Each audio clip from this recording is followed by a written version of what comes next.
socialise, femme même dans l'ombre, soit la lumière du monde.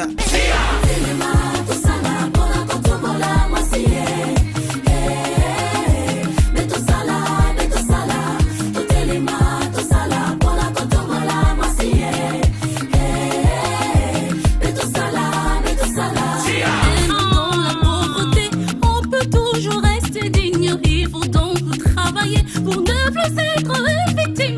Mais plus fort que tu le penses, apprends à vivre ton indépendance. Fais valoir tes droits. Fais entendre ta voix.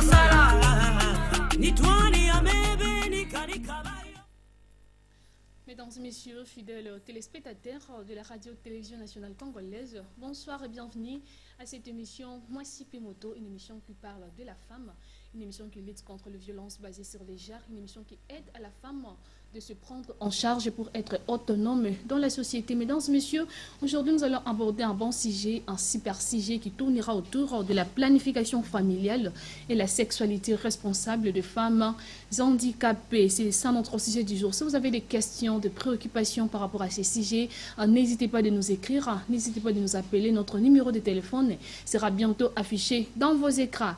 Mesdames et messieurs, je ne suis pas seule sur ce beau plateau, je suis accompagnée de 4 invités. Ensemble, nous allons essayer de débattre sur la planification familiale et la sexualité responsable de femmes handicapées. C'est ça notre sujet du jour. Alors, à ma gauche, c'est M. Jacques Yaitema. Bonsoir. Bonsoir, madame. Oui, M. Jacques Yaitema est coordinateur provincial des organisations de personnes handicapées de la Tiobo, mais également premier vice-président national de la FECOFA, de la FECOPEHA. C'est ça. C'est quoi FECOPEA? Oui, FECOPEA, c'est une fédération congolaise de personnes handicapées, c'est-à-dire la fédération nationale qui regroupe les organisations et la coordination nationale des personnes en situation de handicap. Merci beaucoup, M. Jacques Yaitema. À son côté, c'est Mme Iguette Kakolongo. Bonsoir. Bonsoir. Mme Iguette Kakolongo, également membre de la coordination provinciale des personnes handicapées. Et de l'autre côté, c'est Mme Souzy Kambo. Bonsoir. Bonsoir. Mme Souzy Kambo est présidente de parents des enfants en situation d'handicap. C'est ça. Et à la fin, c'est Mme Billy Minavita. Moavita, bonsoir. Madame Billy Moavita est trésorière des parents des enfants en situation handicapés. Merci beaucoup. Ce sont là nos invités ensemble. Nous allons essayer de débattre sur ces sujets, la planification familiale et la sexualité responsable des personnes vivant avec handicap. C'est ça notre sujet du jour. On vous rappelle que notre émission est en téléphone ouvert. Si vous avez des questions, des préoccupations par rapport à ce sujet, donc au Bangate, comme la biso de Kotanga, des préoccupations, des nyoso, des disponible pour encore répondre bino. Alors, Tokobanda papa Jacques qui a été, qu'est-ce que nos téléspectateurs peuvent comprendre de la planification familiale? Oui, merci beaucoup, madame. Avant de répondre à la question, Nayo, Tulinga qui te présenter notre gratitude pour la RTNC et vis-à-vis de cette émission pour honorer les femmes en situation de handicap, surtout période le 8 mars, où il y a le mois de mars. Nous avons parlé de la femme. Alors, pour le sujet, nous poser question. Je pense que la planification familiale n'est pas na biso. To lingaki que biso communauté ya ba femmes et filles et mères vivant avec handicap ya chopo. To mekandenge ya ko sensibiliser ba catégorie ya vulnérable ya basiwana. Pona koyeba ndenge nini ya ko bika na kati na bota. Ndenge nini bakoki ba vivre ensemble na basi to mibali na bango et aussi ndenge ni bakoki ba planifier bien autobinga ka planification familiale dans le sens ya sexualité responsable. Comment moi si akoki ya abota comment moi si aussi akoki ya kanga kobota, comment moi si aussi akoki ya le terme qui dit planifier vie nae, vie sexuelle, planifier famille nae, planifier programme nae familial ou bien planifier vie conjugale nae na kati ya libota dans le sens général. Merci beaucoup, Monsieur Jacques Yaitema. Je reviens chez Madame Iguette Kakolongo. Pour nani ba handicapé ba ko planifier vie na bango familiale. Merci, ma Oui. Bon, les femmes handicapées vont planifier vie na banko pona kobota na bwanya. Il faut kobota na bwanya kozala ba intervalle pona ko garder santé na yo moko nanu. D'abord santé na yo moko femme handicapée, il faut koyeba lolenge nini ya ko planifier kobota na bwanya po na ko garder santé na yo moko nanu mama ezala ndenge bien pe na santé ya bana ngoko yo zobota bazala pe na santé ya malamu po bayeba pe ko vivre pe malamu na papa pe ayeba pe lolenge nini akoki kozwa responsabilité nae na kati ya libota. Merci beaucoup, Madame Iguette Kakolongo. Je ne sais pas ce qui m'a Suzy quand on a par rapport à la question en handicapé pour planifier vie naie à passer donc à ça la planification familiale naie peut sexualiser responsable. Merci pour la repésanga maloba. Pour na handicapé bakoki ça la planification familiale. Po biso baboti ya bana oyo toboti bango ba handicapé eza na mibali bazomona bango lokola batu moko pamba et puis bazobotisa bango mingi penza donc bana na biso bazobota na mobali oyo bazobota na boyo bazobota bongo charge zoya mingi bazokoka ndenge nini ya kosunga bana wana te yango tolingaki toloba mpona ba handicapé fo bayeba ko planifier lolenge nini basengeli kobota. Et puis, ndenge nini bakoki ko garder dignité na bango po makambo etali santé surtout pour la sexualité ndenge tolobi wana bazomona bango lokola batu moko pamba bazobotisa bango yango tosepelaki mpona kolekisa émission po bayeba ke bango pe baza batu bayeba ndenge nini bakoki kobongisa bomoi na bango. Merci. Merci beaucoup, Maman Iguette. Nous rappelé à téléspectateurs que l'émission Oyo est en téléphone ouvert. Si vous avez des questions, des préoccupations par rapport à la sujet sur la planification familiale et la sexualité responsable de personnes vivant avec handicap, n'hésitez pas de nous écrire. Notre numéro de téléphone est et sera bientôt affiché dans vos écrans. N'habitez ce qui maman Billy Azana Muki Akobakisa par rapport à la question Oyo pour la femme handicapée, sengeli ko planifier vie na bango familiale. Merci, maman journaliste. Par rapport à planifier nani yabo juu ya kugarder kwa santé yabo situation yabo ya handicapé iko mobaya il faut bazale na ba distance. Unaona ke mtoto kama iko handicapé kuzala sauti inapasha kuprovoquer nani danger kwa mwili yake. Il faut planifier kuzala yake. Merci beaucoup. Nazongi esika ya papa Jacques qui a été ma. Est-ce que pour planifier vie sexuelle na yo est-ce que ça a un avantage ou pour permettre femmes handicapées à planifier vie sexuelle na yo? Oui, merci beaucoup. Je pense que na zongela na mutuna liboso pour nani les femmes handicapées ba planifier vie sexuelle na bango be planification familiale na bango. Et c'est très important parce que ce que vous constatez ba femme en général bazali ko bota et aussi mingi tuza ko tomber na ba résultat oyo eza ko causer préjudice mingi na vie humaine. Tokoloba ke lelo ceux qui tolandi ba rapport mingi na santé okomona ke basi mingi baza ko bota d'une façon oyo ezali respectée ou respectable te basi mingi bazali ko mettre au monde sans tenir compte na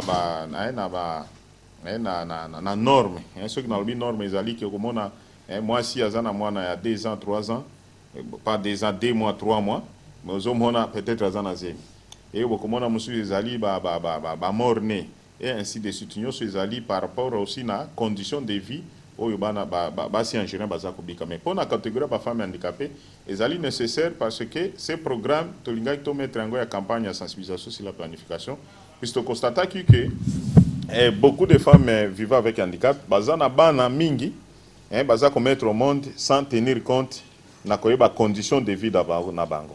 C'est pourquoi tolinga ki na kati ya planification familiale, c'est-à-dire une femme handicapée ou une fille vivant avec handicap ayeba ndenge ya ko planifier ngongani na kobota ngonga nini nakoki nakuta na mobali, ngonga nini nakoki na memazemi, na memazemi. C'est pourquoi yango tozo bengango sexualité responsable.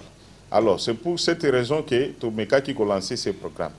Alors deuxième question nayo ezalaki par rapport na avantage. Oui, nakoloba kiza na avantage mingi. Avantage c'est d'abord sur le plan il y a conditions de vie, il y a ba personne en situation de handicap.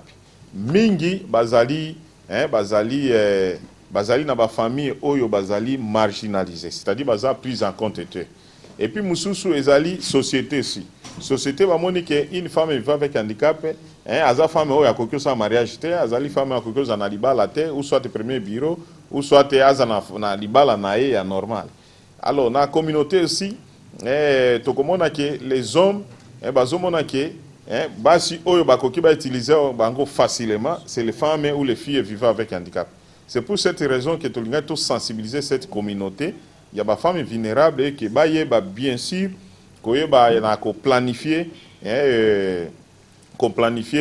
vie na bango be ko sala ke nini sexualité na bango be besoin sexuel et ça la plus responsable. Ce qui doit être plus responsable c'est bango moko ba miswa responsabilité ya ko ba comment ko gérer encore. Avantage c'est quoi? Avantage c'est ça que ako bota isusu mingi te, puisque selon statistiques toza na beaucoup de femmes handicapées va mettre au monde, bamsu bazana 2, 3 jusqu'au 5 bana, et on constate que bana wana chaque mois nazana papa nae, et on comprend que ce n'est pas normal, et on comprend que une femme handicapée azana zemi ou baboti mobali penza responsable boy azate. Alors l'avantage ya nini ya planification familiale ezali que moi si akoyeba ndenge nini ya komi batela femme handicapée, soit na kangazemi, soit na beta tonga, soit na mela comprimé, soit na utiliser ba préservatif pour que na akoya lisusu na mbeba na te puisse ça peser sur les conditions de vie par rapport na rendement na. Alors pour na ko finir, on comprend que nyonso neza ko affecter aussi conditions de vie sur le plan économique et que quel musala zanango peut-être aza couturière, peut-être aza commerçante, aza na activité moko de revenu à mouké. Alors avec ça, ça ko permettre que aller sabana na emisatu, beba na emitanu, beba na emibale et okomona ki azali trop exposé na kati ya faiblesse par rapport na condition de vie oyo ezali sur le terrain.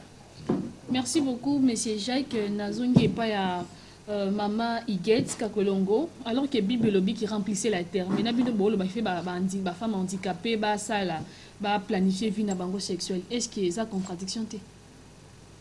Bon. Eza bongo té. Ba pekisi ko bota té mais ba bito bota na bwanya.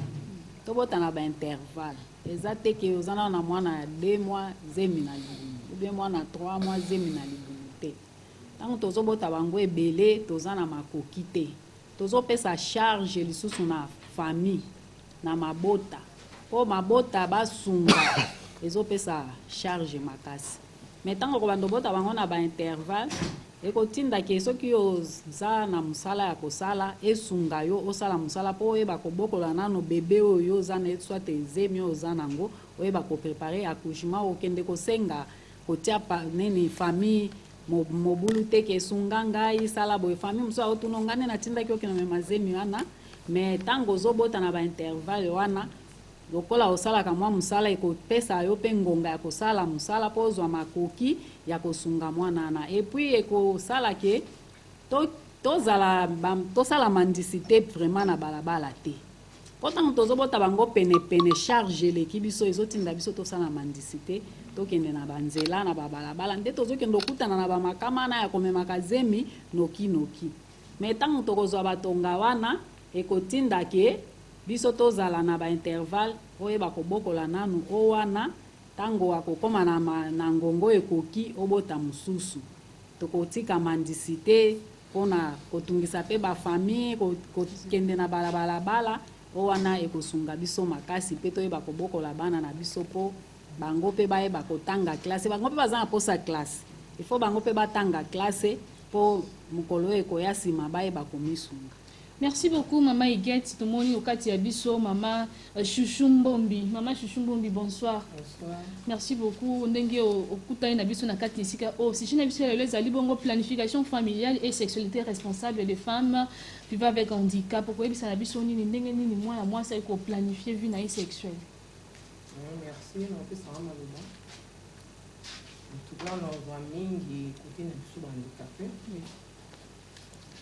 Biso ko bikuye balinga ko planifier boto na biso na ndenge na lobi bongo po biso handicapé toza bato oyo toki kobota kilikili te le deux nan soki yo handicapé oza na posa pe ya kobota il faut ozwa pe mobali oyo andimi yo na motema moko bayebi pe epa na bino otango bobanda kobota boyeba ndenge ya kobota na bwanya mais soki biso bahandicapé bani kobota na ndenge ya désordre 1 an biso so tozwi zemi eloko ya liboso balekaka bapasola biso mbango bapasola biso mbango ata basen oyo eza bien bapasola biso mbango ke bandikape ndenge ezala na babotaka na sensation bapasola biso mbango ozomona ke ntango tozobota na bonge te tozozwa bazemi ya kilikili wana ebele bandikape mingi balekaka na kokufa na mpasi ya kobota omona ka handikape akende kobota akufi po azolandisa kobota kwanza kobota yo zolandisa kobota wana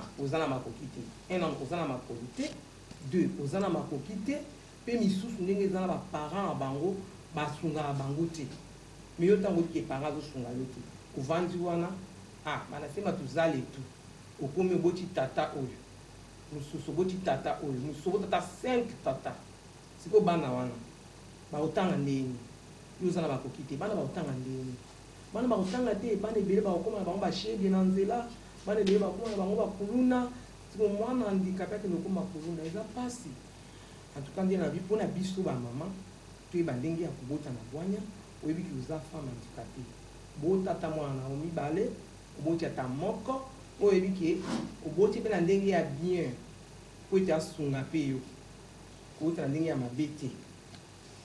Merci beaucoup, Maman Chouchou. Na préoccupation, j'espère qu'il va téléspectateur na biso baza kolanda biso na ndenge moko esengeli. Si vous avez des questions, des préoccupations, n'hésitez pas de nous écrire à notre numéro de téléphone est bien affiché dans vos écrans. Si je n'habite chez Alibongo, planification familiale et la sexualité responsable des personnes vivant avec handicap.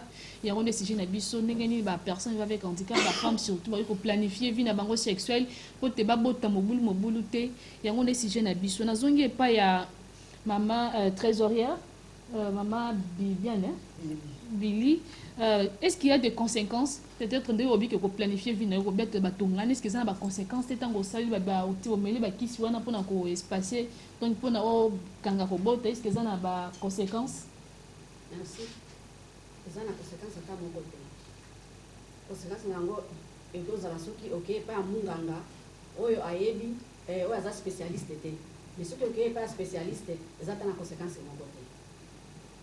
Ok, n'habite ceux qui me siègent à Kazana Muki à Kobakisa, est-ce qu'il y a des conséquences pour les femmes ou les bazar qui ne pour planifier vie sexuelle?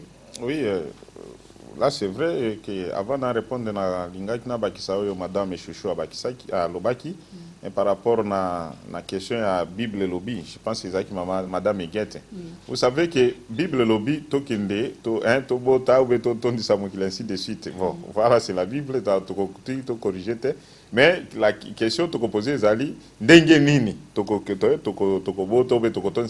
n'est pas que Koton Samokili, c'est aller tout le monde, aya qui boya Toton Samokili. Non, je pense que planification familiale na catégorie à biso ba femme avec handicap Zali, kolakisaka qui par rapport na constant auto sali puisque ça pas mbaté que notre tout ça là ni programme on a sensibilisation on a Zali par rapport à constat comme ça là qui en tout cas par personne avec handicap baza d'abord marginalisé dans ma famille na bango et aussi même les hommes ba monique personne avec handicap baza na ndenge yako zala lokola moi signons sauté mais madame pour votre information ndeko na biso ya basi bazali na ba condition ou bazali na ba critères nyonso etondi par rapport na kufanda na libala.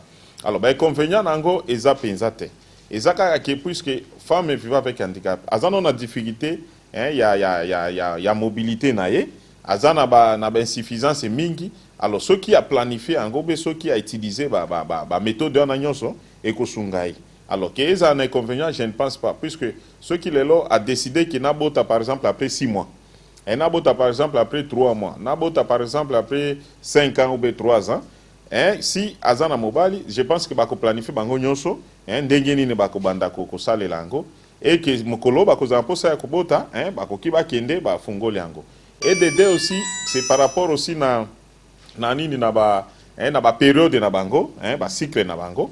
Et que ekosungaye aussi aiba kino na période nazali par rapport na ba condition na ngai ba mingi peut-être batangite mingi akwe ba calculite mais avec système to la kisa bango ya ba boule lokola chapelet aibi que ceux qui na période ya mabe naza peut-être na ba boule ngai rouge na kotia wana pour ceux qui papa na la kisa que no voilà biloko naza nango. Alors inconvénient vraiment ezalite sauf que za ko sunga biso pe za ko avantager par rapport à quoi mi battre. Merci, je pense que Madame Souzi a un bouquet par rapport à Oyo, papa Jacques Woloba. Merci, Madame journaliste. Alinga na bakisaka ka kolanda na ndenge lobi Bible ibisi biso totondisa mokili. Kotondisa mokili wana ezalite na ndenge biso tozotondisa.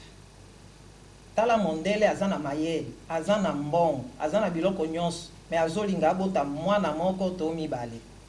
Okomona tangisi bana na ye malamu héritage donc mwana na azwi mosala na ndenge na ye oyo ya papa bakipaka te mais pa na biso tozoboma na pona héritage komona ke toza mingi tozoyeba ndenge nini ya kopartage te bana oyo tozobota tozoyeba ndenge ya koencadre bango te tala conséquence oyo tozofuta soki otali lelo oyo tozobika tala na nzela bakulu na ebele bashege ebele tango bamoni bino baboti bozokoka koleisa bango te kotangisa bango te kolatisa bango te alors babandi kozwa ba venez esprit pona koloba ke non tosala boye po tokoma bo.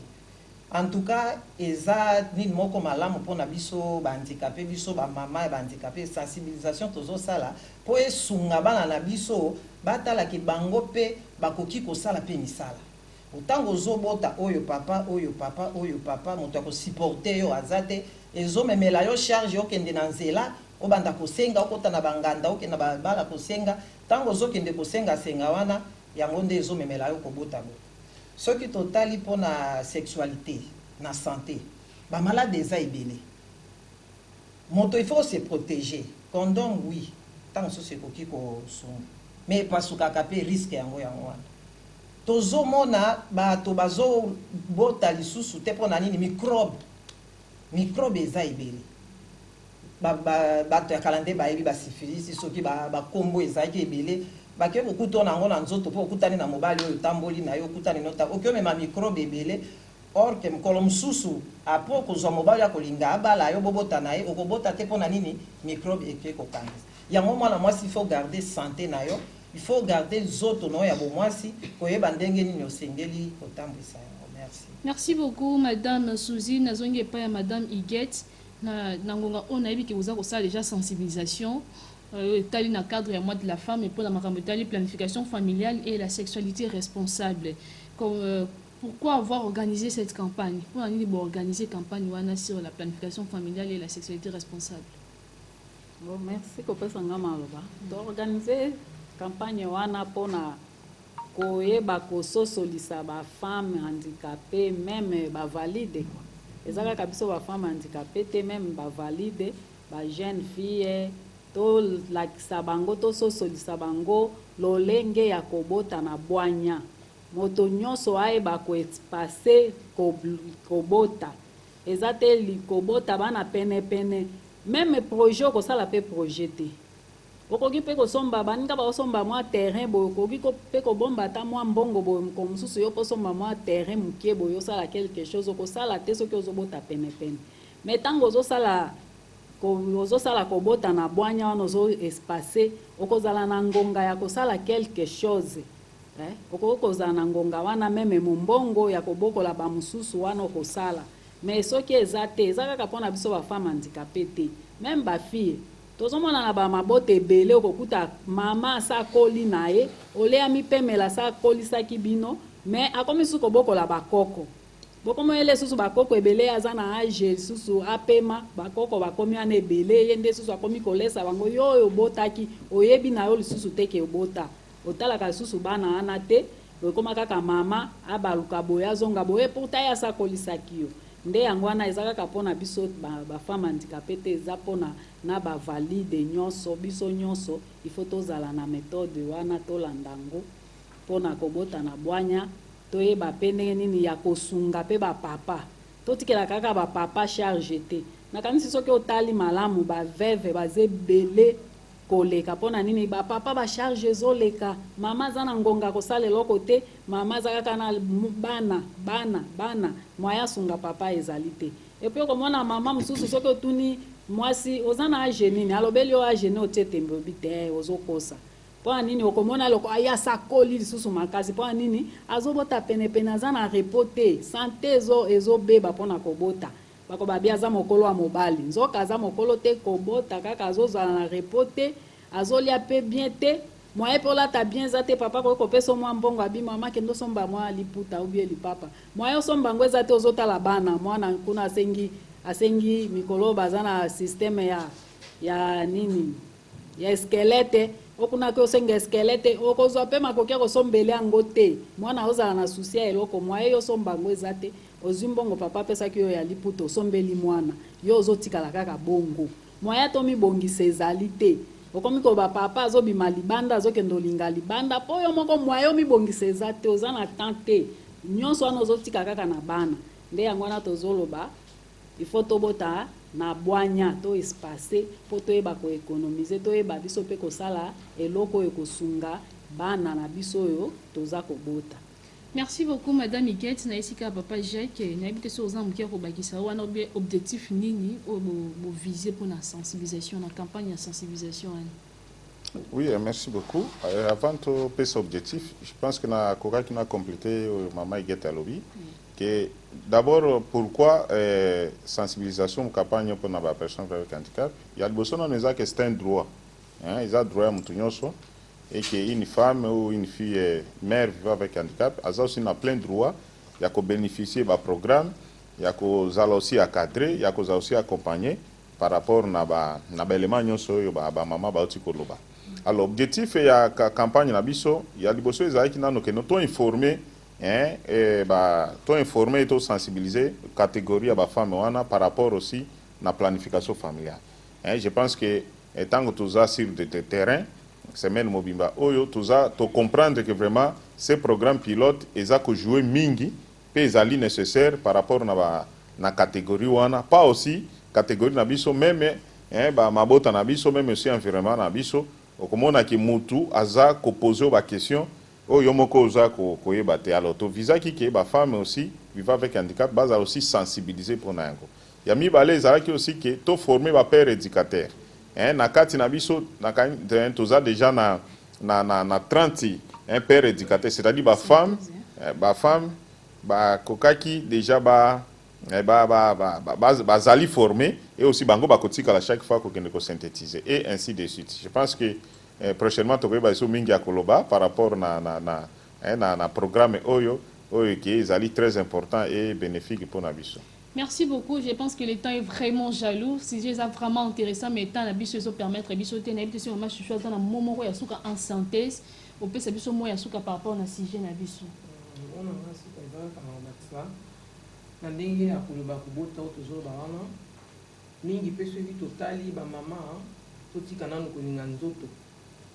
kolinga nzoto mingi yango pe zo pousser to bota mingi surtout biso ba femme handicapée tutikana nzoto poto bota ndenge sengeli po bana biso pe bazala batu lelo lobi pe bakoma pe ba ministre bakoma pe ba gouverneur ekozala bien on a la bakisi ya suka yango. Merci maman na évité un peu moi ya suka parce que en synthèse parce que tant na biso est vraiment jaloux moi ya suka par rapport na sujet na biso. Merci pour na opesanga lisusu maloba eloko to senga kaka na basi biso ba mama to luka ndenge nini ya ko espacer bana ndenge ya kobota balakisaki biso ba méthode ya komela ba comprimé ya kotia tonga aw mosusu eza ya kotia na matrice donc yo moko yebi soko kotia 3 mois 3 ans 5 ans yo moko yebi ndenge nyoko sala et pas ya spécialiste eza ya munga na teme spécialiste. Merci. Merci beaucoup maman Billy, votre mot de la fin parce que nous sommes arrivés à la fin de cette émission. Merci. Moi ya mwisho iko juu ya mama. Atukatala sana mama bazale. Tunapenda mama bazale mais kuzala ile ikuwe na espace. Bishi ba mama tuko na danger sana kuzala. Tuko na danger sana.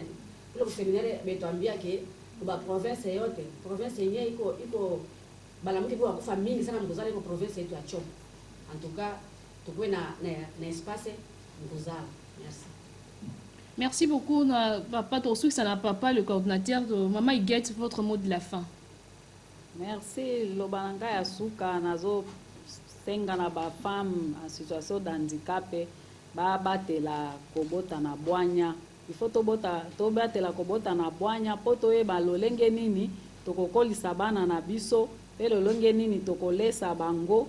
Il faut to e ba kobota na bwanya po lobi to kita isusu na balabala te ko sala mandisite po tangu bana na biso bazo zanga ezotinda biso to kita na balabala ko sala mandisite yangwana na oloba ma femme handicapée nyonso oyo azoyoka biso na ngonga oyo to batela kobota na bwanya to boyi te me to tala condition na biso to zandenge nini po to bota pe ndenge nini. Merci. Tout ceux qui n'a Papa Jacques, qui a été ma coordinateur provincial des organisations de personnes vivant avec handicap de la Tiopo. Votre mot de la fin par rapport à ces sujets. Bon, mot de la fin, c'est juste d'abord vous remercier la RTNC et avec toute l'équipe. Et aussi, tout ce qui est dans ma famille, ma femme va avec handicap et que les programmes, ça va continuer. Et que tout le apporte pour sensibiliser notre catégorie et surtout, programme très intéressant pour Nabango. Je pense que tout va continuer. Merci. Merci beaucoup. Je pense que si j'ai vraiment intéressé, vous avez tellement ébélé à la émission Nabino Moins Modo, émission Oyo, et les Karacha que j'ai dit à partir de 18h. Notre sujet, c'était la planification familiale et la sexualité responsable de personnes vivant avec handicap. Vous étiez tellement nombreux en train de nous suivre. Si je n'habite sur Bolandi, je pense que vous avez vraiment sensibilisé les femmes handicap pour planifier vie bango sexuelle pour te babota mobilité mais bandengi na comprendre bana bango en charge na ndenge moko esengeli na topesi merci mingi na coordination ya ba personnes avec handicap na ko accepter invitation na biso. Je pense que vous avez soukaté à chaque fois. Nous allons vous inviter pour parler des sujets vraiment importants. Nous disons sincèrement merci à Papa Bondo qui était à la réalisation, Jean-Paul Bongissa et Fabrice Meli qui était derrière la caméra. Nous disons sincèrement merci à Bernard, à Lassa, et Bunze, Ariane et Esther et Linba parce que Bazaki wana pona kolanda émission Oyo, c'était votre humble animatrice et Blandine Bofola Balas, c'est la fille en couleur idéale, c'est elle qui était devant vous et on se retrouve le jeudi prochain à la même heure. Bye bye.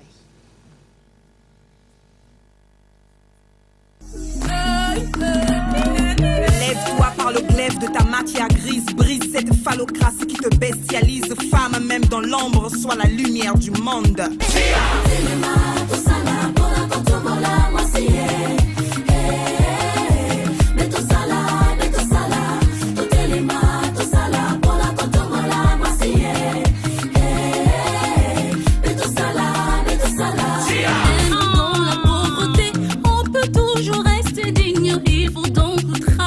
Pour ne plus être une victime.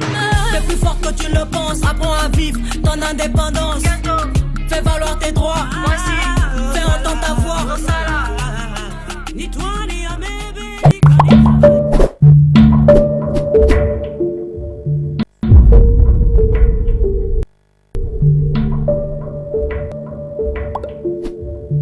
Comment bien débuter un projet piscicole? L'objectif de votre exploitation, le choix des sites, la commercialisation. Je vais essayer de développer ces 3 points dans cette vidéo afin de vous permettre de mieux se lancer dans la pisciculture.